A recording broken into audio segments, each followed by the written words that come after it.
शरण जी महाराज, श्री जुगल मनोहर शरण जी महाराज की जय। जुगल मनोहर शरण जी महाराज जब 6-7 वर्ष के थे तो इनकी जो दादी थी, इनकी माँ बचपन में ही खत्म हो गई थी। इनके पिताजी थे, अब पिताजी कितना क्या कर सकते हैं, तो इनकी दादी थी तो उनका पालन पोषण करती थी। जब ये 6-7 वर्ष के हो गए तो दादी से कहा करते थे, तो दादी मुझे आकाश में ज्योति दिखाई देती, ऊपर जलती हुई ज्योति दिखाई देती। कभी कहते हैं कि मुझे तो सूर्य देखने में बड़ा अच्छा लगता है। अब सूर्य को कौन देखेगा, लेकिन कहते सूर्य का दर्शन करने में मुझे बड़ा आनंद आता है। कभी कहते हैं कि मैं आकाश में कभी कभी खड़ा रहता हूँ, मैं वहाँ जब खड़ा होता हूँ तो मुझे डर लगता है। कभी कहते हैं मेरा मन तो लगता है कि मैं हिमालय पहाड़ में चला जाऊँ और वहाँ घूमूँ। अब दादी तो घबरा जाती कि पता नहीं इसको कोई भूत प्रेत लग गया, तभी तो इस तरह से कहता है कि मैं आसमान में खड़ा हो जाता हूँ। ये सब उल्टा पुल्टा बातें करती, तो झाड़ फूंक वालों को बुलाती। अब वो जब लगा हो तब न जाए कुछ।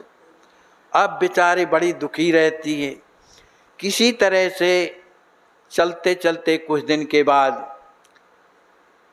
उन्हें ये लगा, लोगों के द्वारा पता चला कि देखो इसको कुछ नहीं है, ये कोई पूर्व जन्म का संस्कारी बालक है, इसने तपस्या करी है, कुछ ना कुछ किया है, तभी तो इसको ऊपर ज्योति दिखाई देती है और जा कर के ये आसमान में खड़ा हो जाता है, कहीं कुछ बोलता है कहीं कुछ बोलता है।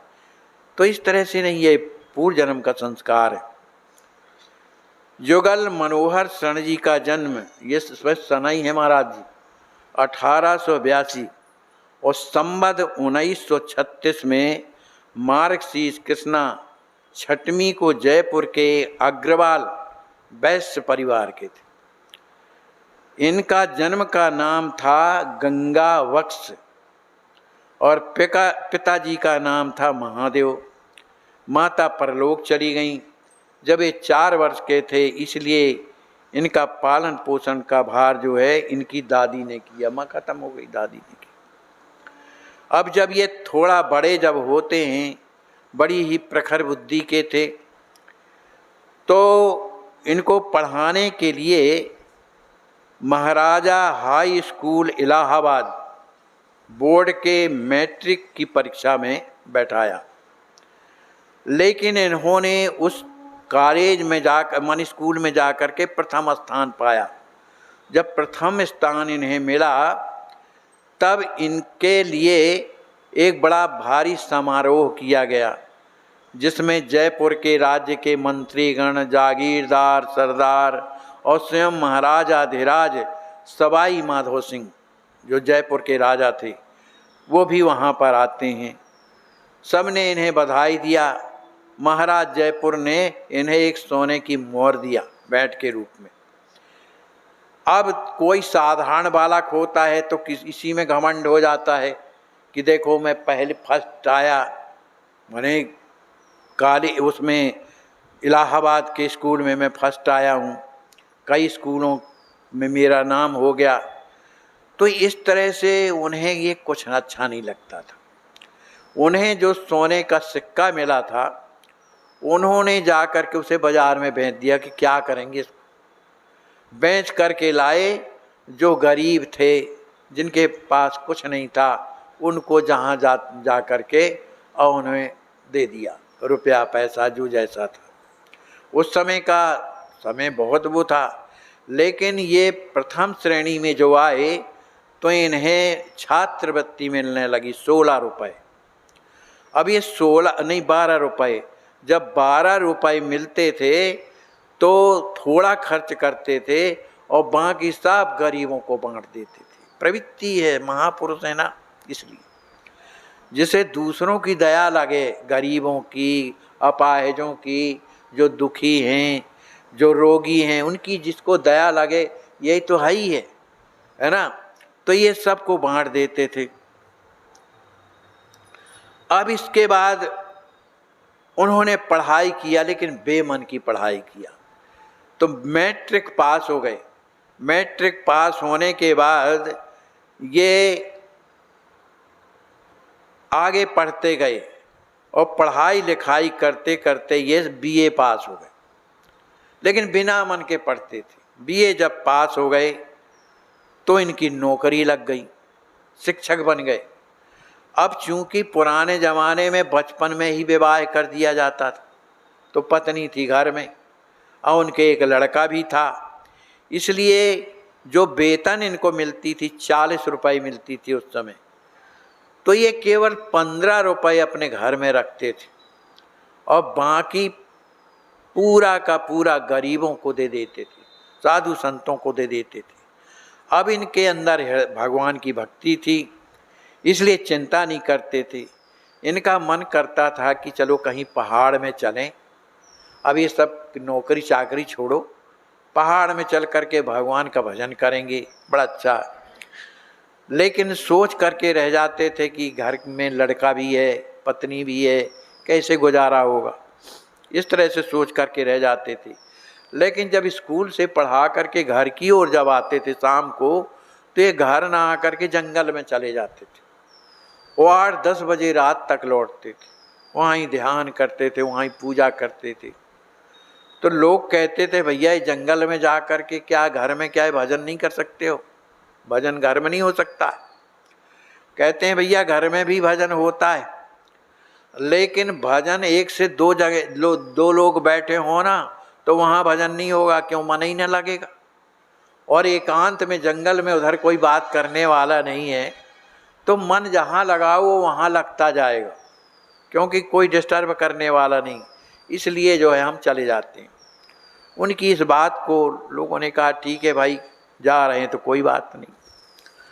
अब इसके बाद इनका चित्त जो है अपने आप भजन के प्रभाव से, भजन जब करने लगता है आदमी, तब उसका चित्त स्थिर होने लगता है। भगवान की कृपा होती, क्योंकि भगवान भी तो कृपा करते हैं ना भाई कि हमारे तरफ है, तो उनका चित्त स्थिर होने लगा। अब वो उस लक्ष्य को पकड़ना चाहते थे। लक्ष्य क्या था उनका? भगवान का दर्शन। भगवान का दर्शन कैसे हो? अब वो बार बार इसी दुख में दुखी रहते थे कि कब वो समय आएगा कि हमें भगवान का दर्शन हो। लेकिन ये बात वो किसी से बताते नहीं थे, अपनी पत्नी से भी नहीं कहते थे। जब घर में आते थे बड़े प्रेम से सबसे बात करते थे। इसके बाद कुछ दिनों के बाद गंगा बख्श उनका नाम था, ये एक दिन सोचने लगे कि आखिर ये बताओ कि तुमने इस संसार बढ़ाने के लिए नौकरी किया, 40 रुपया मिलता है, उससे घर का खर्चा करते हो और कुछ गरीबों को दे देते हो, तो क्या इसी से तुम्हारा कल्याण होगा? उनकी आत्मा ने पूछा उनके मन से। इसमें तुम्हारा कुछ होने वाला नहीं है, तो क्या करें? कहा ये सब छोड़ो और भगवान के भजन में चलो। तो कहा लड़कों का क्या होगा? कहा लड़के तो भगवान सबका पालन करेंगे, तो इनका भी करेंगे, तुम्हारी क्या। लेकिन इनका मन जो है डामाडोल था, निर्णय में नहीं पहुंच पाते थे कि करें क्या। जब घर आते थे तो मोह पकड़ता था, घर से दूर होते थे तो त्याग आता था, तो इसी बीच में फंसे रहते थे। लेकिन इनको लगा कि चलो कुछ भी हो, पहले हम गुरु बनाएं। नियम तो यही है कि गुरु बनाएं, और गुरु बनाने के बाद फिर जैसा गुरु आदेश करेंगे तब वैसा काम करेंगे। तो ये कुछ दिनों में सत्संग में जाया करते थे हमें, तो वहाँ पर एक सरस माधुरी शरण जी महाराज जो दिल्ली में रहते थे, अच्छे संत थे, तो इन्होंने उन्हीं से प्रभावित होकर के और इनसे दीक्षा ले लिया, और दीक्षा में इनका नाम हुआ श्री जुगल मनोहर शरण। दीक्षा का नाम है जुगल मनोहर शरण रख दिया। कहते हैं जब भूमि अच्छा उपजाऊ बन जाती है, वो अगर बीज डाला जाए, पानी खाद डाली जाए, तो वो जल्दी तैयार होता है और बड़ी मजबूती के साथ होता है। ऐसे ही इनके हृदय की जो भूमि थी एकदम स्वच्छ थी, उसमें कोई कूड़ा कचड़ा नहीं था। लेकिन जब सरस माधुरी शरण जी महाराज ने जब मंत्र का बीज डाला उनके हृदय में, तो इनके हृदय में वो अंकुरण होने लगा, तत्काल अंकुरित होने लगा। अब उन्हें तो अपने आप आनंद आने लगा, भक्ति का चस्का लग गया। अब भक्ति उनके हृदय में खिल उठी। जुगल मनोहर शरण जी महाराज भक्ति के लता में विकास के साथ उनके हृदय में कुछ गुण आने लगते हैं। जो भक्ति करने लगते हैं तो उनके हृदय में कुछ गुण आने लगते हैं। वो कौन गुण हैं? कहा दैन्यता आती है, पहले दैन्यता वर्ण करती, फिर दयालुता आती है, फिर सहिष्णुता आती है, फिर समदर्शिता आती है, फिर क्षमाशीलता आती है और सत्यवादिता आती है। वो झूठ नहीं बोलता। आदि दैवी गुण विकसित हो जाते हैं। अब सत्यवादी तो ऐसे थे कि सत्य की रक्षा करने के लिए ये सब कुछ त्याग करने के लिए तैयार हो जाते थे। एक बार की बात है कि उस समय जे स्कूल में पढ़ाई रहे थे, तो जो हेडमास्टर थे उनकी लड़की का हो गया देहांत। अब जब देहांत हो गया तो उस समय परीक्षा चल रही थी, तो उन्होंने हेडमास्टर ने इनको भार सौंपा जुगल मनोहर शरण जी को कि देखो अब हम जा रहे हैं, अब लड़की है जाना पड़ेगा, तो तुम ये परीक्षा हो रही तो देखना सुनना। अब वो चले गए। अब ये सोचने लगे कि देखो इस परीक्षा के कारण आज मैं भजन नहीं कर पाया और ना भगवान की सेवा कर पाया। माने मैंने भगवान को गौण समझा और प्राथमिकता दिया किसको? संसार को, नौकरी को। अब चाहे कुछ भी हो, मैं घर जाता हूँ और पहले भजन करूँगा, फिर आके देखो। इधर परीक्षा चल रही, छोड़ करके चले गए। अब जब छोड़ करके चले भजन करने लगे, तब तक एक कोई था मास्टर, उसने देखा कि बताओ ये छोड़ करके चले, क्लास खाली है जहाँ परीक्षा हो रही। तो इसने शिकायत कर दिया, जो चेकिंग करने वाले उनसे शिकायत कर दिया ऊपर। अब इसके बाद हेडमास्टर जो थे अपनी लड़की का वो करवाने के बाद जब आते हैं तब देखते हैं वहाँ कोई नहीं है, लड़के अपना कर रहे जो समझ में आता है। कहा भैया कहाँ गए? कहा वो तो पता नहीं कहाँ चले गए। अब ये बात जो है उच्च अधिकारी तक पहुँच गई। अब उच्च अधिकारी जब दूसरे दिन जब आता है, अब ये भी आए तो उस दिन आवा ही नहीं करे। जब आते हैं तो कहा भाई बताओ इतना बड़ा परीक्षा का कार्यक्रम और आप छोड़ करके चले गए। वो तो बाद में आया तो मैं लड़कों की कापी बटोरी मैंने, ऐसा किया जाता है। कहा भाई देखो आपको नाराज होना हो, नौकरी से अलग करना हो, जो करना हो सब मंजूर है। बताओ मेरे भगवान वहाँ बैठे रहे और मैं उनकी सेवा पूजा नहीं करके आया तो मेरा मन नहीं माना, इसलिए मैं चला गया। अब हेड मास्टर को इस बात का डर लगा कि तुम्हारा शिक्षक मान लो छोड़ करके चला गया, लेकिन जवाबदारी तो तुम्हारी है। भले तुम्हारी लड़की का कुछ भी हो, लेकिन जवाबदारी तो तुम्हारी है। अब क्या किया जाए? तो हेड मास्टर ने एक दूसरे शिक्षक से कहा कि तुम झूठ बोल देना कि जब ये घर जाने लगे थे भजन करने को तो ये हमको कह गए थे कि आप क्लास देख लें। जब ये बात उनके सामने आई, माने जुगल मनोहर शरण जी के सामने, कहा भाई देखो तुम्हारी तरफ से ये झूठ बोलेगा। कहा नहीं, नौकरी रहे चली जाए, ये हम झूठ तो बोलने न देंगे, हमारे कारण क्यों बोलते हैं। कहा तब तो हमारा कुछ ना कुछ होगा। कहा ये तुम जानो भाई, तुम्हारा क्या होगा, हम क्या कर सकते हैं। लेकिन भगवान की कृपा होती है ना। जब वो स्कूल आते हैं और वो अधिकारी ऊपर चेकिंग करने आया तो उसकी पता नहीं बुद्धि मार गई। उसने सीधे साइन किया और कुछ पूछा जांचा नहीं, वो चला गया। तो इस तरह से भगवान ने रक्षा किया। ऐसे ही एक बार जुगल किशोरी शरण जी महाराज सत्यवादी तो है ही थे, कभी झूठ नहीं बोलते थे। तो इन्होंने हेडमास्टर से कहा कि भाई देखो कोई चीज़ गड़बड़ी हो गई थी, हेडमास्टर से लिखने पढ़ने में गलती हो गई थी और वो जो चीज़ लिख जाती थी वो तत्काल कापी जाती थी, उस समय राजाओं का ज़माना था और राजाओं के तरफ से चेकर अलग लगे रहते थे। अब चूंकि वो चली गई कापी, तो अब माने हेड मास्टर ने सोचा कि अब तो बड़ा गड़बड़ है, गलती तो हमसे हो गई है। तो यही बैठे थे जुगल मनोहर शरण जी महाराज। कहा भाई तुम एक काम करना कि जब डायरेक्टर आएगा जांच करने के लिए तो थोड़ा झूठ बोल दीजिएगा हमारे लिए। कहा क्या कह रहे हैं, झूठ बोल देना? अरे मैं झूठ के कारण तो नौकरी छोड़ रहा हूँ, तुम्हारे कारण मैं झूठ बोलूँगा? मैं ये नहीं बोल सकता, वो जैसा पूछेगा वैसा मैं बोलूँगा।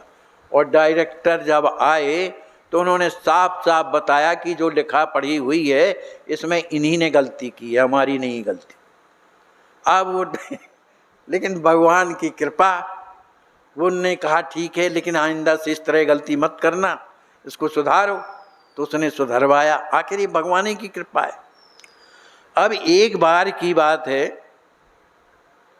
कि जुगल मनोहर शरण जी महाराज बड़े सहिष्णु थे। कोई कुछ भी कहता रहे कभी बुरा नहीं मानते थे, कोई गाली भी दे तो बुरा नहीं मानते थे। तो एक बार की बात है कि उनके कुटुंब का एक आदमी कुछ घरेलू झंझटों के कारण इनसे लड़ाई कर लिया। अब वो इतना नाराज हो गया कि जुगल मनोहर शरण जी को मार डालना चाहता था। छोटी सी बात में मार डाल होता है महाराज। तो उसने क्या किया, प्रेम प्रेम में उसने जुगल मनोहर शरण जी को विष खिला दिया। अब वो क्या जाने, सरल सीधे आदमी जिनका कोई राग नहीं दोष नहीं। जब विष खिला दिया तो हुआ क्या कि उन्हें चक्कर सा आने लगा। जब चक्कर सा आने लगा और उल्टी हो गई, और जब उल्टी हो गई तो जहर निकल गया, तो ज्यों के त्यों स्वस्थ हो गए। अब इनने देखा कि ये तो मर गया होगा, लेकिन शाम को टहलते हुए देखा कि ये तो जिंदा है। अब क्या करें, लेकिन दुष्ट भी बड़े विचित्र होते हैं, पीछा नहीं छोड़ते।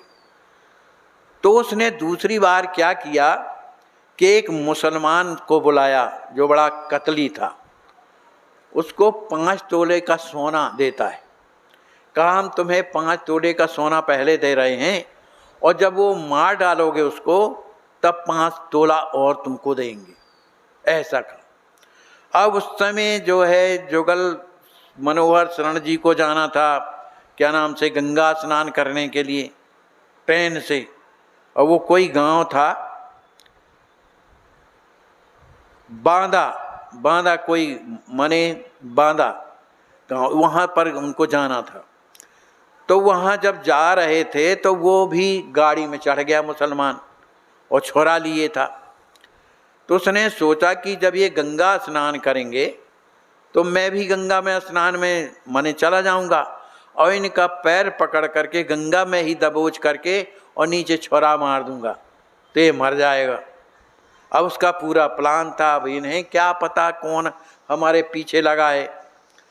अब हुआ कि डिब्बे में इतनी भीड़ थी कि एक मथुरा का रहने वाला एक व्यक्ति मिल गया महाराज को, जुगल मनोहर शरण जी को। कहा भैया तुम कहाँ जा रहे हो? कहा भैया हम गंगा स्नान करने के लिए जा रहे हैं।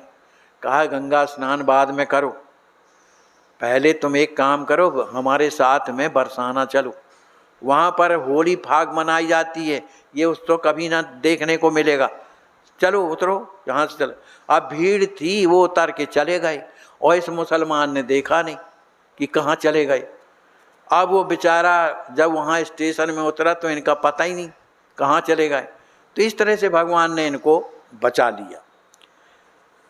अब इसके बाद एक कथा और घटना आती है कि जब ये बच कर के चले आए तो बड़ा दुख लगा वो जो परिवार का था कि बताओ 2-2 पैंतरे हमने खेले लेकिन ये बच जाता है ज्यों का त्यों, लेकिन अब की बार तो इसको मार ही डालना है। तब फिर क्या करें, उसने तंत्र का प्रयोग किया। एक जो तांत्रिक था उसको ले आया। कहा भैया, उस तांत्रिक को भैरव सिद्ध था, भैरव। कहा भैया इसको मार डालने का प्रयोग करो और जब ये मर जाएंगे तो आप जो मांगोगे सो हम देंगे। अब ये तांत्रिक आया इनके यहाँ, इनको कुछ पता नहीं, वो बैठे हुए थे एक जगह। वो जाते ही थे रोज भजन करने के लिए, तो बैठे हुए थे। अब भैरव को इसने प्रकट किया तंत्र के द्वारा। अब जब भैरव प्रकट हुआ तो भैरव अब वहां जावे ही ना करे, उनकी शक्ति नहीं थी कि वो जा करके और जुगल मनोहर शरण के पास चला जाए, उनका अहित करे। उसकी शक्ति नहीं थी, वो बार बार पीछे आ जाता था। अब जब भैरव ने कुछ नहीं किया, सुनो अब मेरे पीछे मत पड़ो तुम, मैं उनके सामने नहीं जा सकता है, वो भगवान की कृपा वाला आदमी है, और ज़्यादा कुछ करोगे तो तुम ही को अलग ठिकाने लगा दूंगा, वो भैरव बोला। तो वो बेचारा कौन मरने को तैयार है। अब इसके बाद जब उसको लगा कि देखो मैंने 3 बार उसको मारने के लिए किया जुगल मनोहर शरण जी को, तब इसके हृदय में बड़ा पश्चाताप हुआ और जाकर के चरणों में गिर गया। उन्होंने कहा कि मैंने आपको मारने के लिए 3 प्रयोग किए, लेकिन मुझसे बहुत बड़ी गलती हो गई, मुझे क्षमा कर दो, मैं अब कभी ऐसा नहीं करूँगा। लेकिन जुगल मनोहर शरण कहने, अरे भैया ये कौन बड़ी बात है यार, ये तुम क्षमा क्यों मांगते हो? देखो अपने अपने कर्मों का फल सभी कोई को भोगना पड़ता है। मेरी मृत्यु नहीं थी तो तुम कैसे मार सकते रहे हो, और जिस दिन मृत्यु आएगी उस दिन तुम बचा भी नहीं सकते हो, तो तुम कोई दोषी थोड़ी हो कि जो मेरे लिए लगे थे, इसमें तुम्हारा कोई दोष नहीं, ये सब प्रारब्ध की बातें होती हैं। इस तरह से उसे सांत्वना प्रदान की, और कोई बनावट की बात नहीं कही, उन्होंने अपने हृदय की बात कही। इससे उसके हृदय में बड़ा प्रभाव पड़ा और हमेशा हमेशा के लिए उनका वो हो गया। अब एक बार की बात है कि जब ये रिटायर हो गए जुगल मनोहर शरण, तब रिटायर के पश्चात इन्होंने विरक्त दीक्षा लिया, और विरक्त दीक्षा में ये साधन करने लगे तीव्रता से। और उन्होंने अपने हृदय से ये सोचा कि अब मुझे जो है भगवान श्याम सुंदर का दर्शन करना है, अब इसके अलावा मुझे कुछ नहीं करना है। तो रात दिन एकदम भगवान के लिए रोने लगे, रात दिन रोते रहते थे, भगवान को राजभोग समर्पित करते थे, भगवान की सेवा करते थे, लेकिन उदास बने रहते थे, सफलता नहीं मिलती थी, भगवान से रोते थे, प्रार्थना करते थे।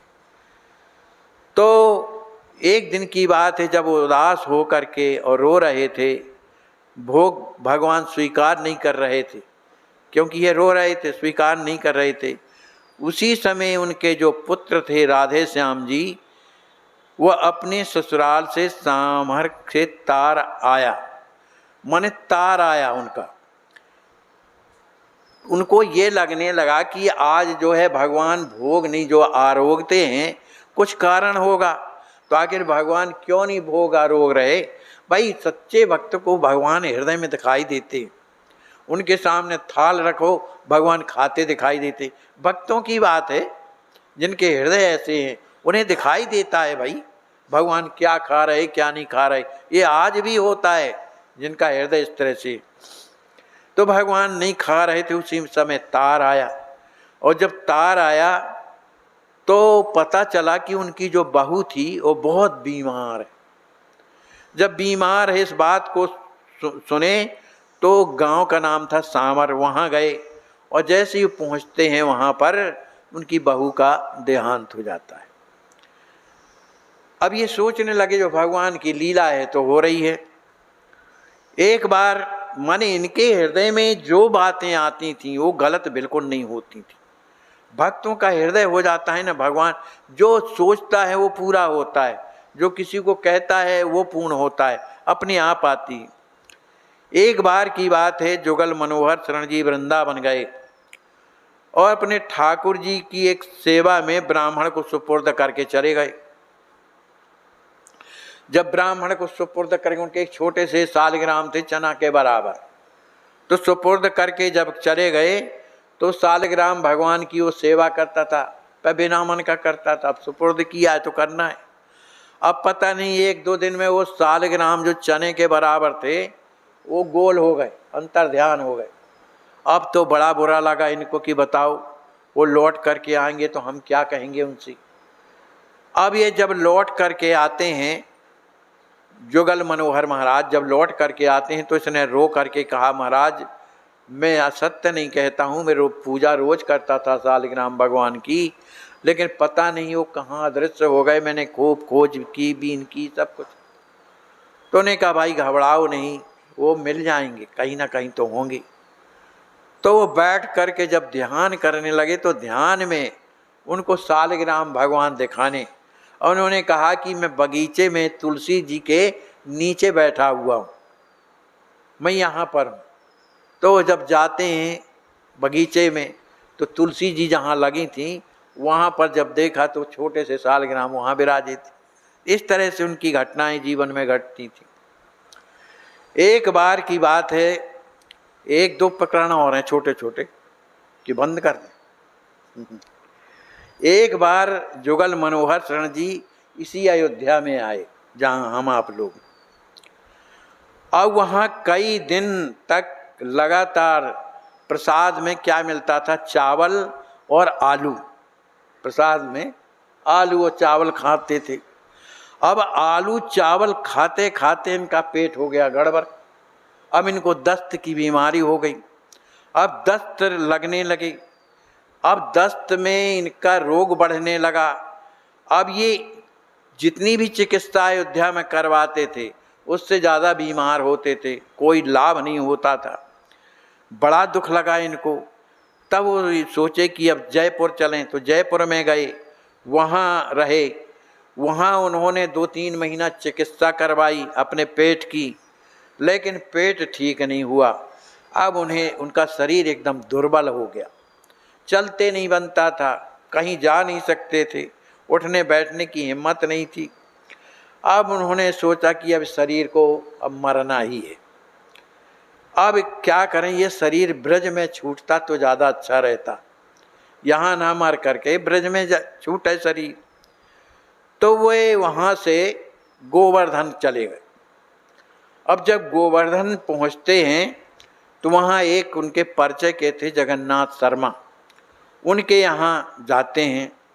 जब गोवर्धन की जो परिक्रमा कर रहे थे तो गोवर्धन जी ने इन्हें प्रेरणा दिया, कहा तुम एक काम करो, तरमाल खाओ, तरमाल खाओ। प्रेरणा किया कि तरमाल खाओ। अब उन्होंने सोचा गोवर्धन भगवान की आज्ञा हुई तरमाल खाओ। अब जिससे दाल का पानी तक नहीं पचता है वो तरमाल माने क्या कहलाता है, नहीं रसगुल्ला, हाँ कहे तरमाल खाओ, जो डूबते नहीं है उछलती रहती। अब उन्होंने सोचा कि जब दाल का पानी नहीं पचता तो ये रसगुल्ला वगैरह खाने से क्या होगा, अब तो मरना तो निश्चित ही, लेकिन अब आज्ञा है गिरिराज की तो करना है। कहा मरना तो आई, लेकिन चलो वृंदावन तो आ ही गए, गोवर्धन में ही आई मरेंगे। तो उन्होंने बढ़िया रसगुल्ला मंगवाए, रसगुल्ला खाया, रबड़ी खाई, और भी जो मिठाई जितना बना सब मिठाइयाँ खाई। और गिरिराज की ऐसी कृपा हुई कि रोग उसी दिन खत्म हो गए। अब ज्यों के त्यों हो गए। अब तो उनको लगा ये दवाई तो पहले खाई होती तो ठीक हो गए होते। हाँ, कहते हैं जब भगवान की ओर अग्रसर होता है आदमी भक्त, तो उसके जीवन में ऐसा ही होता है। अपने आप ज्ञान आता है, पता नहीं कहाँ की आवाज़ सुनाई देती है, कोई कुछ कहता है और वो बात सही है, प्रेरणा हृदय से आती, इस तरह से होता रहता। अब एक और सुन लीजिए। एक बार ये चांदपोल बाजार से होके जा रहे थे, उन्हें दिखा एक बीभत्स दृश्य, माने खराब दृश्य दिखा कि बहुत सी काली काली औरतें जिनकी बड़ी बड़ी आंखें और लाल लाल आंखें हैं, वो एक घर में घुस रही हैं, घरों में जा कर के घुस रही हैं और हाथ में जलती हुई लकड़ियां लिए हुई हैं। ऐसा उनको दृश्य दिखा। तो और वो औरतें कहती हैं इस घर को भी जलाओ, इस घर को भी जलाओ, इस घर को भी जलाओ। अब सोचने लगे कि ये क्या है, ये दिखता उन्हीं भर को था, सबको नहीं दिखता था। 2-3 दिन में क्या हुआ कि उन्हीं उन्हीं घर में, जिन जिन घर के लिए वो कहती इसको जलाओ इसको जलाओ, उसी घर के लोग मर गए। प्लेग पड़ा, दस्त की बीमारी हुई, वो मर गए। इस तरह से उनके जीवन में अनेक प्रकार की घटनाएं घटती थीं। अब एक दिन की आखिरी घटना सुन लीजिए कि एक दिन जब इन्हें लगा कि अब प्रभु हमें दर्शन नहीं देंगे, जब इतना जीवन व्यतीत हो गया, आज तक इन्होंने दर्शन नहीं दिया, अब तो उनके हृदय में विरह की अग्नि धधकने लगी, प्रबल हो गई। रात दिन प्रभु की याद कर कर के रोने लगे, सिसकियां भरने लगे। अब क्या करें, कहाँ जाएं, इस तरह से बड़े दुखी हो रहे थे। अब वो रोते रोते कहीं इधर जाते थे, कहीं उधर जाते थे, उन्हें कुछ पता नहीं रहता था। उसी समय पर देखते क्या हैं कि जो इनके गुरुदेव थे वहाँ पर पहुँच जाते हैं और उन्हें दर्शन देते हैं। और दर्शन देने के बाद इन्होंने कहा, गुरुदेव आप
हाँ, इनको कितना कष्ट है। आज इनको हॉस्पिटल में आश्वासन सेवा ट्रस्ट के द्वारा भर्ती किया गया है। विचार कीजिए जरा, हम अपने को स्वयं इस जगह पर रख कर देखें, जब पैसा भी पास में ना हो और कोई अपना सहयोग करने वाला भी ना हो तो क्या होगा।